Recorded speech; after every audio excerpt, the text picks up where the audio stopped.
di antara kita yang hidup di dunia ini nanti akan meninggalkan dunia ini. Di antara kita semuanya ini tidak ada yang kekal hidup di dunia. Satu persatu nanti di antara kita akan meninggalkan dunia ini.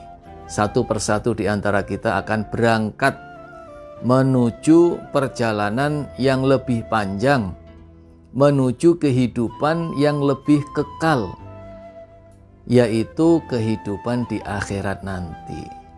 Bukan masalah kematian yang kita takutkan, karena kita takut atau berani, nanti juga ada waktunya masing-masing. Yang penakut, yang takut, terus kemana-mana nggak berani keluar, apakah kemudian umurnya jadi panjang? Ya, enggak juga. Yang berani juga umurnya jadi pendek? Tidak. Semua sudah ada catatannya masing-masing. Nah, yang penting sekarang ini adalah bagaimana kita mempersiapkan diri untuk menghadapi hari akhir, menghadapi akhirat, menghadapi kematian. Kita persiapkan diri dengan ibadah-ibadah kita. Karena seluruh harta milik kita semuanya akan kita tinggalkan. Harta kita, rumah, kendaraan, uang, tabungan, perhiasan dan sebagainya, sawah, ladang, semuanya akan kita tinggalkan. Anak-anak kita yang kita cintai, kita sayangi, kita tinggalkan. Menghadap kepada Allah hanya membawa amal ibadah yang bisa menemani kita di dalam gelapnya kubur adalah amal ibadah kita, sehingga membuat kuburan jadi terang, membuat kuburan yang sempit jadi lapang, membuat kuburan yang pengap jadi sejuk. Itu semua adalah amal ibadah kita. Bapak Ibu saudaraku yang berbahagia, selanjutnya setelah dari alam kubur nanti akan pindah ke alam kiamat, padang mahsyar, hari pengadilan, hari pembalasan, hari hisapan amal. Kalau dilihat dari perjalanan ini, sesungguhnya kematian itu hanyalah suatu proses perpindahan alam dari alam dunia, transisi mau ke alam akhirat, singgah dulu di alam kubur, alam barzah. Nah, proses pindahnya itu disebut dengan kematian. Jadi kematian itu bukan berarti tamat riwayat terus kemudian gak ada urusan lagi, tidak. Masih ada urusan, bahkan urusannya lebih berat lagi. Di alam kubur, di alam barzah ini apakah mati? Tidak. Dibangunkan lagi oleh malaikat. Ada pertanyaan kubur. Kalau bisa menjawab pertanyaan kubur, mendapatkan kenikmatan di dalam kubur. Sampai datangnya hari kiamat. Tapi kalau tidak bisa menjawab pertanyaan kubur, disiksa di dalam kuburan. Na'udzubillah min dzalik. Jadi tidak ada terus tamat riwayat, itu tidak ada. Ada kehidupan lagi di sana. Nah, itulah Bapak Ibu, saudaraku yang berbahagia. Mari kita yang masih hidup ini diberi kesempatan oleh Allah, masih diberi umur oleh Allah, perbanyak amal soleh Bapak Ibu. Tidak bosan-bosan saya selalu memperingatkan ya, khususnya bagi diri saya sendiri, supaya setiap hari itu menghasilkan amal soleh. Dari mulai bangun tidur pagi sampai mau tidur lagi, itu kalau bisa menghasilkan amal soleh, amal soleh, amal soleh yang banyak. Kebaikan yang banyak, ibadah yang banyak. Yang tulus, yang ikhlas karena Allah. Jangan dirusak dengan perbuatan syirik, jangan dirusak dengan riya, pamer. Jangan dirusak dengan iri, dengki. Nah, sementara manusia itu diberi hawa nafsu oleh Allah. Manusia punya hawa nafsu, kemudian manusia juga selalu diganggu oleh setan. Dibisiki oleh setan, dihasut oleh setan supaya dengki, supaya riya, supaya berbuat syirik. Nah, bagaimana cara mengatasinya? Ya, kita harus perkuat iman kita. Bagaimana cara perkuat iman kita, Bapak Ibu? Berdoa kepada Allah. Kemudian juga dirawat dengan ilmu. Jadi kalau diibaratkan iman itu tanaman, harus sering disiram, harus sering dipupuk. Apa siramnya? Apa pupuknya? Ilmu. Ilmu yang sumbernya dari Al-Quran dan hadis, sumbernya dari Allah dan Rasul. Makin sering disiram dengan ilmu, makin subur imannya, makin kuat akarnya menancap. Ya. Itulah pentingnya kita ini mengaji, Bapak Ibu. Jadi mengaji seperti ini, atau nanti Bapak Ibu mungkin punya pengajian di tempat lain, bukan sekedar untuk eksis, bukan sekedar nambah ilmu, tapi juga nambah iman. Kita harus sadar, Bapak Ibu, hati kita ini berubah-ubah. Hati manusia itu berubah-ubah, bergolak. Ya. Al-imanu yazidu wa yanqusu. Keimanan itu kadang bertambah, kadang berkurang.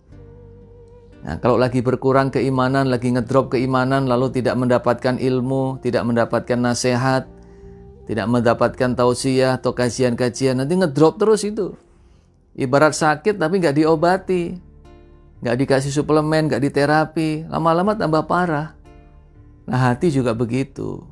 Iman yang ada di dalam hati ini, kalau nggak sering dirawat, tidak sering dikasih siraman-siraman, tidak sering dikasih suplemen-suplemen, ya lama-lama bisa gersang hati itu, bisa penyakitan.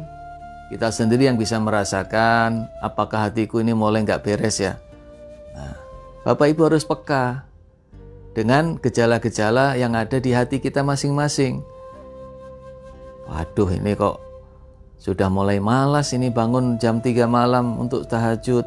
Sudah mulai berat ini. Aduh, kenapa ini hatiku? Nah, subuhnya mulai kesiangan terus.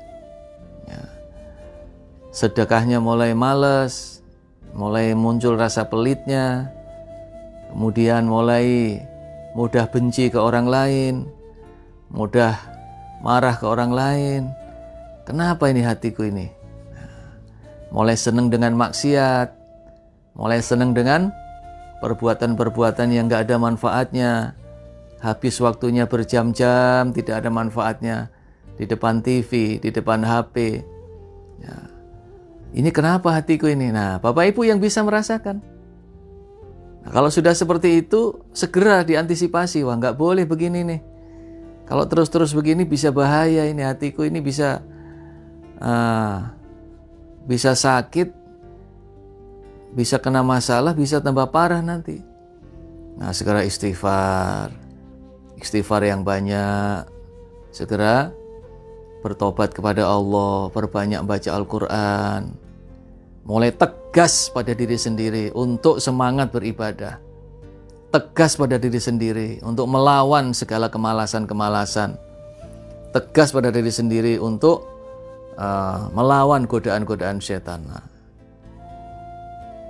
Tegas pada diri sendiri untuk mengalahkan pengaruh duniawi yang mempengaruhi kesemangatan kita untuk urusan akhirat. Sehingga dengan demikian insya Allah kita setiap hari selalu semangat Bapak Ibu. Semangat beribadah, semangat beribadah. Ini saatnya kita menanam. Saatnya kita menanam. Musim tanam. Dan nanti saatnya panen ada. Tergantung. Kalau ibaratnya yang ditanam padi, ya panennya padi. Yang ditanam kedelai, panennya kedelai. Yang ditanam jagung, panennya jagung. Yang ditanam pohon sawit, ya panennya buah sawit. Gitu. Nah, dunia juga begitu. Kalau yang kita tanam kebaikan, walaupun di dunia ini kita belum merasakan balasannya, tapi nanti pada saat panen di akhirat kita akan bahagia. Nah. Tapi kalau yang di dunia ini kita tanam kejelekan lagi, dosa lagi, kejelekan lagi, dosa lagi. Walaupun belum dapat balasannya sekarang, tapi nanti di akhirat kita sendiri yang rugi. Naudzubillah min dzalik. Nah, karena yang namanya pahala dan balasan itu belum di dunia ini. Yang sesungguhnya balasan dari Allah, yang sesungguhnya azab Allah bagi orang-orang yang menentang itu belum di dunia ini, tapi nanti di akhirat. Nah, celakanya kalau sudah di akhirat, kita baru menyadari kesalahan kita, baru menyadari keteledoran kita, baru menyadari kelengahan kita, tidak ada lagi kesempatan untuk mengulang lagi. Maka disitulah yang dikatakan penyesalan yang selama-lamanya, menyesal yang tidak ada habisnya. Insya Allah masih terngiang dan masih ingat kisah-kisah yang dulu sudah pernah kita kaji, bahwa di dunia ini kita hanya ngontrak. Kalau kontrakannya habis ya pulang kita. Lalu apa yang kita persiapkan setelah kita pulang? Apa yang akan kita bawa ketika kita pulang nanti? Nah, ini ya pertanyaan tanda tanya bagi diri kita masing-masing. Jadilah orang yang cerdas, sebagaimana sabda Nabi SAW, Al-kayyisu man dana nafsahu wa amila lima ba'dal maut. Orang yang cerdas adalah orang yang mempersiapkan dirinya, selalu menghitung dirinya, menghisap dirinya, dan mempersiapkan untuk kehidupan sesudah mati nanti. Nah, orang banyak yang nggak sadar kayak begini nih. Jadi perasaannya amal ibadah itu kok nggak ada apa-apanya ya. Mendingan kerja nyari uang, kelihatan duitnya, kerja nyari duit kelihatan ini. Nah, sementara ibadah-ibadah yang untuk urusan akhirat, untuk pulang kampung nanti di kampung akhirat, kadang-kadang nggak dipikirkan, nggak semangat untuk mencapainya atau meraihnya. Perbanyak sedekah kita. Nah, kita beli tanah di dunia saja berani 1 meter 3 juta. Ya, untuk kebun atau untuk bangun rumah, murah-murahnya 1 meter 500.000 kita beli.